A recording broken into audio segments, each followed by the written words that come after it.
नमस्ते, मैं तृप्ति शाह एक बार फिर आपके सामने हमारे एग्जिमप्रेन्योर को लेके मैं आई हूँ। आज हमारे साथ हैं भरत लाड जो वापी से हैं और भरत हमारे साथ बात करेंगे उनके प्रोडक्ट की जो वो एक्सपोर्ट ऑलरेडी कर रहे हैं पिछले एक आध साल से। और ये प्रोडक्ट है वो थोड़ी सी डिफरेंट है। हमारी फ्रूट्स वेजिटेबल्स हमने बहुत सारी प्रोडक्ट्स के बारे में बातें की हैं, पर ये वाली प्रोडक्ट इंडस्ट्रियल प्रोडक्ट है के पैक PACK industries.co.in और ये हमें बताएंगे उनके बारे में कैसे एक्सपोर्ट में आए और उनकी प्रोडक्ट के बारे में। ये थोड़ा हम रहस्य रख रहे हैं, भरत से के मुंह से ही हम सुनेंगे। भरत, आप बताइए आपके बैकग्राउंड के बारे में थोड़ा सा हमें। मेरा नाम भरत है, भरत लाड, और मेरा मैन्युफैक्चरिंग है बॉक्सेस का, और इसके साथ साथ मैं ट्रेडिंग करता हूँ डाइस का। और मेरा बैकग्राउंड, मैं एज अ प्रोडक्शन मैनेजर रह चुका हूँ फैक्ट्रीज़ में। और उसके बाद जब मुझे एक्सपोर्ट करने का मौका मिला कि एक्सपोर्ट करने की मेरी चाहत बढ़ी, तो मैंने जॉब छोड़ के मैंने ट्रेडिंग और एक्सपोर्ट्स में आने का निर्णय लिया। और उसके बाद मैंने ट्रिपल आई एम की वेबसाइट देखी। ट्रिपल आई एम की वेबसाइट देखने के बाद मैंने यहाँ पर ट्रेनिंग के लिए ज्वाइन किया। वो ट्रेनिंग लेने के बाद मैंने अपना एक्सपोर्ट खुद का चालू किया। ओके, भरत, आप कह रहे हो कि आप पहले जॉब कर रहे थे एज अ प्रोडक्शन मैनेजर कोई फैक्ट्रीज में, मैन्युफैक्चरिंग यूनिट्स में। तो ये जो जॉब थी आपकी वो आपने क्यों छोड़ा? मेरा जॉब छोड़ने का कारण ये था कि वहाँ पे मेरा ग्रोथ कम था और यहाँ पर एक्सपोर्ट करके और बिजनेस करके मेरा ग्रोथ बढ़ सकता है। इसके लिए मैंने अपना जॉब छोड़ा। ओह, वेरी गुड। ओके, कुछ नई चीज़ हमें हमारे स्टूडेंट्स को भी जानने को मिलेगी, हमारे व्यूअर्स को भी जानने को मिलेगी। और आपने ये कोर्स किया, मेरे साथ बात करते हुए समझ में आया कि 2018 मार्च में, और जनवरी 2018 जनवरी ये मैंने अपना ज्वाइन किया था यहाँ पर, और मार्च में मैंने अपना एक्सपोर्ट शुरू किया। Okay. So you joined in January and you started your exports in March. आपने मार्च से ही शुरू कर दिया। 2 महीने में ही मैंने स्टार्ट कर दिया है। तो आपने प्रोडक्ट जो चूज किया वो कैसे किया इतनी सारी प्रोडक्ट्स में, और फिर आपके प्रोडक्ट के बारे में भी हमें बताना। प्रोडक्ट्स मैंने चूज इसलिए किया क्योंकि मैंने देखा कि मार्केट में यहाँ पर कंपटीशन बहुत है। कंपटीशन होने की वजह से हम जिस प्रोडक्ट में जा रहे हैं, वेजिटेबल्स में, फ्रूट्स में, या फिर राइस में, तो वहाँ पे बहुत सारी कंपटीशंस है। तो इसकी वजह से फिर हमने मोनोपोली आइटम चूज़ करने का निर्णय लिया। मोनोपोली आइटम चूज़ करने के बाद हमने ये देखा कि कौन सी इंडस्ट्री में ज़्यादा बेनिफिट है, जहाँ पे सिर्फ मोनोपोली चीज़ें लगती है। तो हमने वायर इंडस्ट्री चूज़ की। वायर इंडस्ट्री चूज़ करने के बाद वहाँ पे हमने वायर इंडस्ट्री में डाइस चूज़ की, डाइस का प्रोडक्ट चूज़ किया, और वहाँ पे हम लोग डाइस सप्लाई करते हैं। तो आपने ये रिसर्च करके प्रोडक्ट चूज की? कैसे प्रोडक्ट चूज किया? नहीं, हमने व्हाट वाज द मेथड? हमने रिसर्च करके नहीं किया। मेरा प्रोडक्ट कोरोटेड बॉक्सेस का है, वो वायर इंडस्ट्री में पैकिंग के लिए यूज़ होता है। तो वहाँ पर पैकिंग के लिए यूज़ होने के वजह से मुझे वहाँ पे बहुत ही इजीली एंट्री मिली कि वहाँ पर डिफरेंट प्रोडक्ट वहाँ पर चूज़ करने की। जैसे यहाँ पर क्या है, इंडियाज़ में डाइस जो है वो बहुत चीप रेट पे मिलती है, और बाहर के देश में वो डाइस की वैल्यू बहुत ज़्यादा है। वहाँ पे वो लोग मैन्युफैक्चरिंग करेंगे तो उनको डॉलर में वहाँ पे करना पड़ता है, और वो भी अपने इंडियन करेंसी से बहुत ज़्यादा। इसी की वजह से वहाँ के जो कंपनी वाले हैं उन्होंने हमारे यहाँ पर हमें चूज़ किया कि आप हमें यहाँ से डाइस सप्लाई करिए जो रेगुलर हमको लग रही है। ऐसे करके हमने स्टार्टअप किया। ओके, तो ये केबल कितना मोटा होता है? ये तो इसमें भी हो जाएगा? इसमें भी प्रिंटिंग हो जाएगी और अच्छा। उससे छोटे में भी प्रिंटिंग हो तो जाती है। भरत, आप मुझे इतना समझाइए कि जो आप डाई प्रिपेयर करते हैं वो एक टाइप का मोल्ड होता मोल्ड है, है। और ये कोई भी केबल, चाहे इलेक्ट्रिकल केबल हो या फिर हमारे घर में जो टीवी आता है वो केबल हो या फिर ये हमारे माइक का केबल माइक का हो, केबल है। उसके ऊपर प्रिंटिंग, कंपनी का नाम है, बारकोड है, लोगो प्रिंटिंग करने के लिए होता है। हाँ। तो ये डाई आप Yes. ट्रेडिंग करते Yes. हो। तो आप एक मर्चेंट एक्सपोर्टर बने, पर आप एक मैन्युफैक्चरर भी रह चुके हैं। तो आप एक जॉब कर रहे थे पहले, और वो जॉब में आपको किस चीज का अनुभव मिला? प्रोडक्शन का, इसलिए आपने मैन्युफैक्चरिंग चूज किया? यस। ओके। मुझे प्रोडक्शन का नॉलेज था, प्रोडक्शन के साथ साथ मुझे प्लानिंग का भी नॉलेज है। तो स्टार्टिंग रॉ मटेरियल से लेके फिनिश गुड्स तक मुझे सारा नॉलेज होने की वजह से मैंने मेरा प्रोडक्शन लाइन यहाँ पर मैंने अपना मैन्युफैक्चरिंग खुद का स्टार्ट किया। सो वो एक मेरे लिए बेनिफिट था कि मेरे पास ये सारी चीज़ें पहले से नॉलेज में थी, तो मुझे इजीली हुआ कि ट्रेडिंग के साथ साथ मैं अपना मैन्युफैक्चरिंग भी इजीली स्टार्ट कर सकूं। तो आपने पहले मैन्युफैक्चरिंग किया फिर केबल्स की डाई बनाई आपने? नहीं, बनवाई मैंने मतलब? मैंने पहले ट्रेडिंग ही किया है, केबल्स की डाई सप्लाई की हुई है। और ओके। उसके बाद मैंने 2018 सितंबर 1 सितंबर 2018 वहाँ से मैंने अपना खुद का मैन्युफैक्चरिंग बॉक्सेस का स्टार्टअप किया। तो आप ये बॉक्सेस जिसको सप्लाई करते हैं वो एक्सपोर्टर्स ही हैं, डोमेस्टिक Yes. में ही सप्लाई करते हैं, तो उसकी बात हम नहीं करेंगे, हमारे व्यूअर्स को हम एक्सपोर्ट की बात करेंगे। तो आप केबल की डाइज बनाते हैं। अब हमें बताइए कि आपने एक मोनोपोली वाली आइटम चूज की, ऐसा आपने मुझे बताया। तो ये आइटम आपने फिर बायर्स, मार्केट जो है बायर्स की वर्ल्ड वाइड है, दुनिया भर में कहीं से भी आपको बायर्स मिले, आपने कैसे वहां तक पहुंचे? आप कैसे, मतलब जरिया क्या था? आप ये कर रहे हैं, आपको ये देना है, ये दुनिया को आपने कैसे बताया? देखिए, इसमें ऐसा है कि बायर्स की रिक्वायरमेंट क्या है, पहले तो वो हमें जान लेनी चाहिए। बायर्स की रिक्वायरमेंट के अगेंस्ट हम उनको कैसे सप्लाई कर सकते हैं, वही प्रोडक्ट हम सप्लाई कर सकते हैं या उससे और डिफरेंट प्रोडक्ट सप्लाई कर सकते हैं। वो सारी चीज़ें हम लोगों ने R&D की। R&D करने के बाद हम लोगों ने सैम्पलिंग किए। सैम्पलिंग करने के बाद हम लोगों ने उनको सप्लाई किया। सैम्पलिंग होने के बाद सैम्पलिंग करने के बाद उन्होंने डाइस को अपने मशीन पे लगा के ट्रायल लिया। ट्रायल लेने के बाद जब रन ओके हुआ, उसके बाद उनको सेटिस्फेक्शन हुआ कि ये डाइस हमें चल सकती है, तो उन्होंने फिर हमें ऑर्डर देना शुरू किया। ओके, सही बात है आपने कि आपने सैम्पलिंग किया, वहां पे चला कि नहीं, पर हम ये समझाइए कि वो बायर तक आप पहुंचे कैसे? बायर तक मैं ऐसे पहुंचा हूँ, मेरा मैन्युफैक्चरिंग जो है बॉक्सेस का, उसका सप्लाई मेरा वायर इंडस्ट्री में डोमेस्टिक लेवल पर है। डोमेस्टिक लेवल पर होने की वजह से इनका वायर इंडस्ट्री का ग्रुप ये इंडिया में भी है और बाहर में भी है, आउट ऑफ इंडिया भी है। तो वहाँ पर लगने वाली जो चीज़ें हैं वो इंडिया से सप्लाई होती है, क्योंकि यहाँ पर बहुत चीपर रेट में वो चीज़ें मिलती है। तो ये जो प्रोडक्ट्स है, ये प्रोडक्ट्स ऑलरेडी हम उनको दे रहे हैं वायर इंडस्ट्री को। ओके। हाँ, इसकी वजह से ये प्रोडक्ट का ऑर्डर हमको बाहर से भी आना शुरू हुआ। मतलब डोमेस्टिक के कंपनीज ने हमें वहाँ का रेफरेंस दिया। ओके, आपकी जो डोमेस्टिक कंपनी थी उन्होंने आपको वहाँ फॉरेन कंट्रीज का रेफरेंस दिया। आपने कोई मार्केटिंग नहीं किया किसी तरह का? अच्छा, नहीं किया, ये मज़ेदार बात है कि आपको कोई ज़रूरत ही नहीं रही। ओके, सेकंड थिंग, हमें ये जानना है कि आपने कितने बायर्स को कांटेक्ट किया, क्या हुआ फिर? बायर्स आपको मिलने लगे, सैम्पलिंग करने लगे, अभी रेफरेंस मिला आपको? हाँ। तो रेफरेंस एक ही मिला या कहीं नहीं? रेफरेंस तो बहुत सारे मिले हैं और सबके साथ हमारा डिस्कशन चल रहा है। अगले कुछ महीनों के अंदर, 2 या 3 महीनों के अंदर हम और 3 या 4 पार्टियां और हम लोग डेवलप करेंगे, बायर्स डेवलप कर रहे हैं, और उनके साथ हमारा रिलेशन भी वैसे मेंटेन करके किया हुआ है। सिर्फ ऑर्डर्स के लिए हम लोग फॉलोअप ले रहे हैं। एक बार सैम्पलिंग हो जाए, सैम्पलिंग होने के बाद उनको ट्रस्ट है, उसके बाद हम ओके, वेरी गुड। तो अभी आप एक ही क्लाइंट से काम कर रहे हैं, हाँ। एक ही बायर से अभी आप फिलहाल काम कर रहे हैं।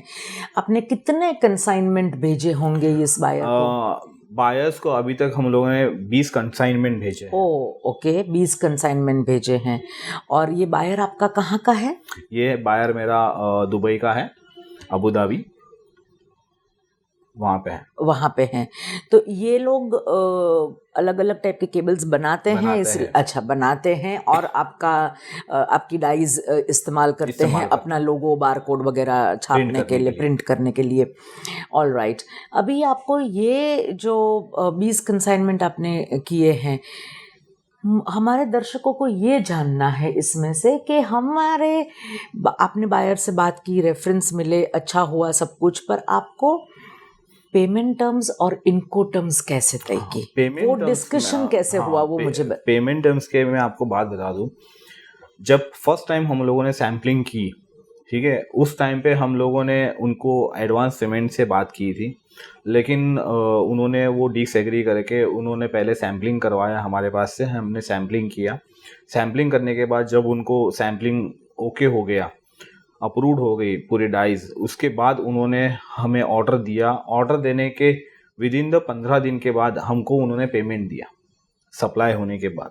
ओके। तो फर्स्ट जो हमारा कंसाइनमेंट गया वो ट्रस्ट के ऊपर गया कि ये डाइज हमें चलेंगी और वो हमें पेमेंट देंगे, और वो तो ये पेमेंट उन्होंने दिया आपको, ये 100% दे दिया? यस, 100% दे दिया। कैसे दिया पेमेंट? उन्होंने 100% हमें USD में दिया है, by bank transfer. Okay, Swift transfer किया। स्विफ्ट ट्रांसफर किया। और इनको टर्म्स क्या थी?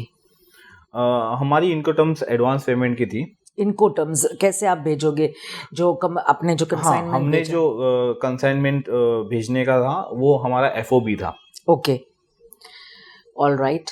और आपने आप मुझे कह रहे थे कि आपका कंसाइनमेंट जो है वो आप कस्टम क्लियरेंस करवा के कुरियर से भेजते हैं। तो थोड़ा सा हमें कुरियर कंपनी आपने कैसे? हाँ, हमने पहले तो हमने DHL के साथ हमने डिस्कशन किया। DHL वालों ने हमको प्राइसिंग और कोड दिया था। देन हमने RMX से डिस्कस किया, फिर हमने दूसरी और 2-3 कुरियर वालों से डिस्कस किया, लेकिन उससे सबसे बेहतर हमें RMX लगा। RMX के थ्रू मतलब लास्ट 1 ईयर 2018 मार्च 2018 से टिल अभी तक हम RMX के थ्रू ही कुरियर कर रहे हैं, और कस्टम क्लियरेंस में भी हमें आज तक कभी उनका प्रॉब्लम नहीं आया। आपको कस्टम क्लियरेंस के लिए CHA अलग से रखना पड़ता है कुरियर के लिए? CHA हमें अलग से रखना नहीं पड़ा, हमें RMX ने ही CHA प्रोवाइड कर दिया। Okay, all right. और डॉक्यूमेंटेशन क्या क्या रहे आपके? डॉक्यूमेंटेशन में हमें इनवॉइसेस और बैंक के लेटर्स और CHA का लेटर, ये सारी चीज़ें हमको देनी पड़ी। और उसके बाद फिर हमारा RMX CHA के साथ डिस्कशन हुआ, फिर और कुछ डॉक्यूमेंटेशन लगे, वो डॉक्यूमेंटेशन हमने। अच्छा, इसमें डाइज जो आप इंडस्ट्रियल यूज के लिए जो डाइज बनाते हो, उसमें आपको गवर्नमेंट बेनिफिट्स मिलते हैं? नहीं, इसमें गवर्नमेंट बेनिफिट्स नहीं है। तो आपने कोई EPC या RCMC कुछ किसी का लिया हुआ है? हाँ, RCMC हमने लिया हुआ है अपेडा से। अपेडा से? हाँ, क्योंकि मेरा पहले प्रोडक्ट था फ्रूट्स एंड वेजिटेबल्स का। अच्छा, ओके। तो उसमें बहुत कंपटीशन होने की वजह से हमने वो प्रोडक्ट चेंज करके मोनोपोली आइटम्स में हम आए। तो फिर यहाँ पे आपने इंजीनियरिंग आइटम का नहीं लिया है? हाँ, RCMC। Okay okay. तो कई बार ऐसे भी होते हैं कि हम प्रोडक्ट चेंज कर लेते हैं, क्योंकि आप उसके ऊपर बहुत स्ट्रगल कर रहे हैं। फिर स्ट्रगल करने के बाद आपको ऐसा लगता है कि ये ऑर्डर्स हमको थोड़ा सा डिले हो रहा है, तो आप दूसरा प्रोडक्ट लेके आप वो भी मार्केटिंग शुरू कर सकते हैं, ताकि आपको दोनों प्रोडक्ट में आपको मिल सके। एक बार ये भेजा, एक बार ये भेजा। All right, okay okay, very good. Bharat, हमें एक नई प्रोडक्ट आज मिली है। आपने हमें कुछ इंडस्ट्री के बारे में, नया सा प्रोडक्ट के बारे में बात की है। अब मैं ये जानना चाहूँगी कि आप आगे जो काम कर रहे हैं अपने बायर्स के साथ, वो कहाँ से हैं, और जो 3-4 बायर्स के साथ आप बात कर रहे हैं? हाँ, वो जो बायर्स है वो हमारे साउथ अफ्रीका के बायर्स हैं। ओके। तो उनके साथ हमारा डिस्कशन चल रहा है, और जर्मनी भी है उसमें, तो हम कर रहे हैं कि अच्छे से उनके साथ हमारा डील हो जाए और हमें बहुत सारे ऑर्डर्स उनके पास से मिले। तो ये नए बायर्स आपने कहाँ से ढूंढे? नए बायर्स जो है वो इंजीनियरिंग के पास हम जहाँ पे सप्लाई कर रहे हैं उनके रेफरेंस टू हमें नए बायर्स मिले हैं। ओके ओके ओके, तो इसमें भी आपका पैकेजिंग जरिया बना है, पैकेजिंग जरिया जो आपका वेंडर इंडिया में डोमेस्टिक मार्केट में आपका बॉक्सेस, कोरुगेटेड बॉक्सेस पैकिंग के लिए ले रहे हैं, हाँ, वही जरिया आपका बना है for south African countries and European countries. तो उसमें कुछ अलग से उनको चाहिए ये डाइज के लिए उनको कुछ और सर्टिफिकेशन वगैरह? नहीं, ऐसा कुछ नहीं है, सर्टिफिकेशन की उसके लिए ज़रूरत नहीं है, क्योंकि डाइज जो है वो सिर्फ वन टाइम प्रिंटिंग होने वाली चीज़ें हैं, तो इसके लिए कोई सर्टिफिकेशन की ज़रूरत नहीं है। कंपनी ने एक्सेप्ट कर लिया तो? एक्सेप्ट कर लिया। ओके। अब ये कंपनीज आपको देती होगी, थोड़ा कॉम्प्लेक्स लोगो होगा, थोड़े कलर होंगे, बारकोड थिकर या थिनर, वो जो लाइंस होती हैं, तो हाँ, उसको उसमें आप इंग्लिश लैंग्वेज में, आप उर्दू लैंग्वेज में या डिफरेंट टाइप ऑफ लैंग्वेज में उसके ऊपर प्रिंट कर सकते हैं। अच्छा, और कलर्स कितने यूज कर सकते हैं? कलर्स डिपेंड, कलर्स उनका मैटर है, हमारा सिर्फ डाइज बनाने का है। सिर्फ एम्बोजिंग के ब्लॉक्स होते हैं वो। ओके, तो केबल के ऊपर एम्बोजिंग करके प्रिंट होता है। All right, very good, very interesting. और आपका ये जो यूनिट है, आप वापी से आ रहे हो, तो आपको ये Germany, south Africa, Dubai, Abu Dhabi, ये सब जगह पे आपको बायर्स के साथ कम्युनिकेशन आप कैसे करते हैं? उनके साथ कम्युनिकेशन का जरिया हमारा ईमेल थ्रू है। ऑलराइट। और व्हाट्सएप थ्रू है। उनके सैंपल्स हमारे पास व्हाट्सएप थ्रू आते हैं, उनके ड्राइंग्स हमारे पास व्हाट्सएप थ्रू, ईमेल थ्रू आती है, और उसके साथ हम लोग ईमेल थ्रू ही कांटेक्ट करते हैं। ओके, सो ईमेल्स, और आप ईमेल से ही उनको purchase order, proforma invoice, purchase order वगैरह जो लेन देन होती हैं वो सब उसी से होती है। अभी जो नए बायर्स हैं आपके, उनके साथ आप कैसे उनको कन्विंस करते हो फॉर पेमेंट? हाँ, नए बायर्स के साथ हमें पेमेंट का इश्यूज हो रहा है, क्योंकि उनको भी हमारे ऊपर थोड़ा सा बिलीव्स नहीं है, लेकिन हमने उनको कन्विंस किया है कि आप फर्स्ट ट्रायल ऑर्डर आप हमें दीजिए और पेमेंट टर्म्स जो है वो आप 15 दिन का दीजिए। आप एक बार ट्रायल आपका ओके हो जाए, देन आप हमें पेमेंट सेंड करिए। ओके, तो इसमें रिस्क आपके ऊपर रहता है, वो आपने जो सैम्पलिंग वगैरह रिस्क हमने उठाया है, बिकॉज कैसा है, अगर मैं यहाँ पर अगर एक बार रिस्क नहीं लूँगा तो ऑर्डर्स हमारे पास आएंगे, इसका थोड़ा डिफिकल्टी होती है, क्योंकि उनको भी चेक करना है कि हमारे ये दे पाएंगे या नहीं दे पाएंगे। तो एक सपोज बारकोड या कंपनी का नाम है, वो प्रिंटिंग करने के लिए आपको कितनी डाइज भेजनी पड़ती हैं? उसमें डिपेंड करता है उनकी प्रिंटिंग की लेंथ के ऊपर। ओके, जैसे उनकी लेंथ बढ़ती है वैसे डाइज की क्वांटिटी बढ़ती है। जैसे kpackindustries.co.in हमारी वेबसाइट का नाम है, उसको प्रिंट करने के लिए हमें वो 2 डाइज में बनेगी। 2 डाइज में बनेगी। ओके, तो उसमें कुछ स्पेसिंग होती है। वो 2 डाइज में बनेगी। ये सब आपने कहाँ से सीखा, कहाँ से जाना? ये सब सारी चीजें जो सीखी है मैंने मेरे पैकेजिंग से ही सीखी है, बिकॉज पैकेजिंग में प्रिंटिंग मैटर्स बहुत सारे होते हैं, तो वो जो प्रिंटिंग मैटर्स हैं वो प्रिंटिंग मैटर्स हमें यहाँ पर भी यूज करने को मिलता है। तो उसका एक्सपीरियंस हमें यहाँ पे भी मिला पैकेजिंग का, कि भाई प्रिंटिंग मैटर आपको इतने बाय इतना प्रिंटिंग यहाँ पे करवाना है, तो इतनी साइज में लगेंगी। ओके, तो किसी भी प्रोडक्ट के लिए हमें उसकी इंडस्ट्री में जाना थोड़ा सा रहता है कि हमें फ़ायदा होता है। ओके, और भरत भाई, अभी आपने बोला कि आप ये बायर्स के साथ जो कम्युनिकेशन कर रहे हैं वो रिस्क आपको एक डाई बनाने का, तो हमारे दर्शकों को आप ये बताएंगे कि ये जो आप डाई बनाते हो या फिर ये रिस्क है वो कितने का आप लेते हो और उसके सामने आपको कितने का बेनिफिट हो सकता है? I mean, I am not asking you to give amount, profit loss, ये नहीं, पर क्या रिस्क लेते हो, कितने का रिस्क लेना चाहिए कि हमें थोड़ा सा बेनिफिट मिले? देखिए, डाइज जो है ना वो अराउंड 3 से 4 हज़ार की एक डाइज होती है। वो 3 से 4 हज़ार की एक डाइज उनके मशीन में लगाने के लिए कम से कम 5 या 6 डाइज यूज होती है, तो हमें 20 से 30 हज़ार का हम रिस्क लेते हैं वन टाइम। वो एक बार अप्रूव होने के बाद फिर उनका जब ऑर्डर आता है तो वो ऑर्डर्स बल्क में आता है, तो बल्क में आने के बाद उसकी वैल्यूएशन बहुत बढ़ जाती है। ओके, तो ये एक डाई जो है वो कितना प्रिंटिंग करती है? ये एक डाई जो है उसकी अनलिमिटेड प्रिंटिंग है, उसकी कोई एक्सपायरी नहीं है।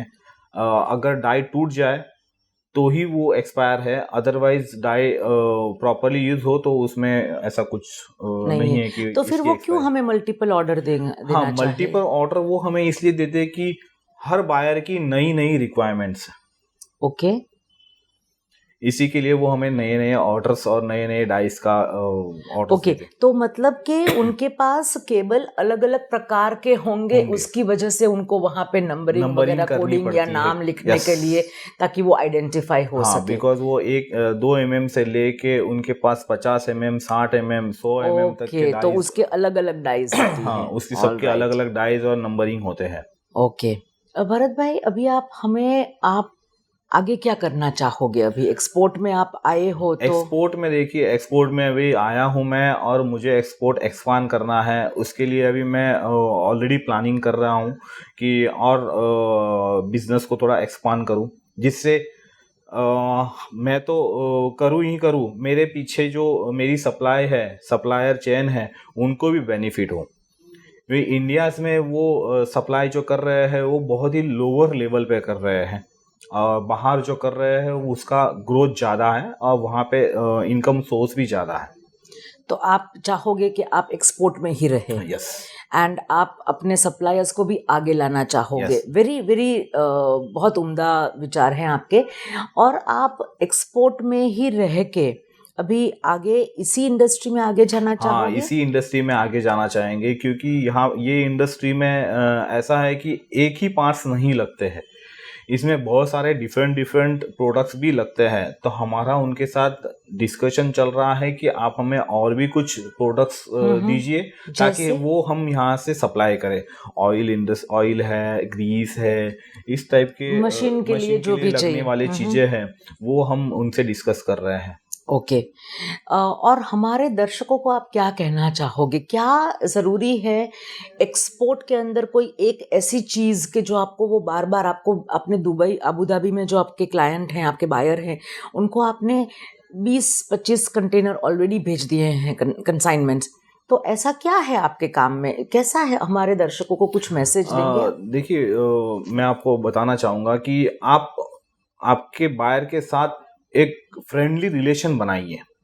फ्रेंडली रिलेशन होने की वजह से आपका और उनका कम्युनिकेशन एक प्रॉपर हो तो आपको मोर ऑर्डर्स मिलेंगे। क्योंकि अगर आप उनके साथ फ्रीली बात नहीं कर पा रहे हैं तो आपको ऑर्डर्स मिलने के लिए डिफ़िकल्टी होती है। और क्या होना चाहिए? और उसके साथ साथ आप उनसे एवरीडे कन्वर्सेशन करते रहिए कि और क्या क्या चीज़ें लगने वाली है और क्या क्या होने वाला है। उनकी फैमिली रिलेशन बढ़ाइए आप, ताकि उनको ऐसा ना लगे कि आप किसी बायर के साथ या सप्लायर के साथ बात कर रहे हैं। आप सिर्फ काम की बात कर रहे हैं, ऐसा ना लगे। ऐसा आप ना ऐसे लगे। रिलेशनशिप ऐसे Yes. बढ़ाइए।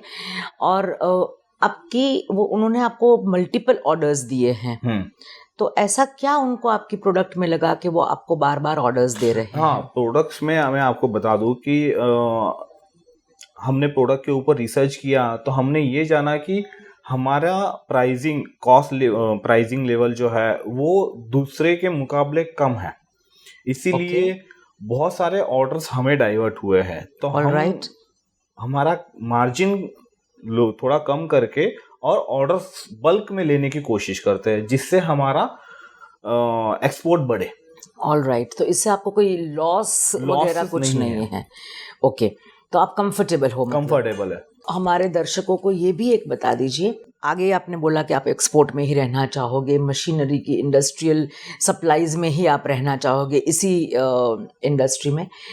आप जो जर्मनी और साउथ अफ्रीका की कंट्रीज से बातचीत कर रहे हैं, वो आप ज़्यादातर कौन सी भाषा में कर रहे हैं? आपने बोला ईमेल में कर रहे हैं आप, तो उसमें आपको कोई दिक्कत आ रही है? कुछ भी नहीं, हम उनको जो है वो हम इंग्लिश में ही हम उनको कन्वर्सेशन कर रहे हैं, और जितना हो सकता है वो हम लोग उनको उनके पास से हमें आर्टवर्क्स और डिज़ाइंस आ जाती है, तो उससे हमें इंजीनियरिंग का लेवल पता चलता है कि इनको क्या चाहिए। आपको भरत भाई, आपको उनके पास जाने की जरूरत पड़ी? आप कहीं अब्रॉड गए थे? अबू नहीं धाबी नहीं गए हो, नहीं, चाइना गए हो, आज जर्मनी? तक कभी हमें जरूरत नहीं ओ, पड़ी जाने आपने की। आप अच्छा नहीं गए। Okay, this is also interesting कि आपके रिलेशंस बातचीत से ही इतने हैं कि कि आपको आपको जाने की जरूरत नहीं पड़ी जरूरत आज तक। नहीं रही। और ओके, इतना बिजनेस वहाँ से मिल रहा है कि ऐसा नहीं है कि लग रहा है कि हमें वहाँ पे जाने की ज़रूरत है। कोई माल, कोई डाई रिजेक्ट हुई हो, कोई आपको वापस माल लेना पड़ा हो उनसे, ऐसा आज कुछ? तक तो हमें ऐसा कुछ हुआ नहीं है कि रिजेक्शन हो, क्योंकि जो भी नई डाइस होती है उसका सैम्पलिंग हमें पहले करना पड़ता है। वो सैम्पलिंग होने के बाद ही हम आगे का प्रोसेस करते हैं। ओके, तो हमारे नए जो उभरते हमारे एक्सपोर्टर्स हैं, जो बनना चाहते हैं आपकी तरह एक्सपोर्टर, उनके लिए कोई मैसेज? उनके लिए मैसेज ऐसा है, आप एक्सपोर्ट में आपको अगर कोई ना बोलता है, इट मीन्स आपको न्यू अपॉर्चुनिटी मिल रही है। आप दूसरे बायर्स को ढूंढ रहे हैं। एक ने ना बोला इसका मतलब ये नहीं है आपको दूसरा भी ना बोलेगा। ओके, आप दूसरे को कन्विंस कीजिए, दूसरा अगर नहीं करता आप थर्ड को कन्विंस कीजिए, लेकिन आप होप्स मत गवाइए। होप्स गवाने से आपका कॉन्फिडेंस लेवल कम होते जाएगा। ना बोलना ये एक न्यू अपॉर्चुनिटी है। अच्छा, सामने वाला ना बोले तो एक अलग अपॉर्चुनिटी हमें मिलती है, तो ना सुन के आप हताश ना हो जाए, हताश ना हो। निराश ना हो जाए। ना सुन के और जुस्सा लगाइए कि नहीं, दूसरे को नहीं, मैं दूसरे कन्विंस को मैं करता कन्विंस हूँ, करता तीसरे हूँ। को कन्विंस करता हूँ। वेरी गुड, ये बहुत अच्छी टिप है आपसे। Thank you thank you very Bharat, much. Thank you very much.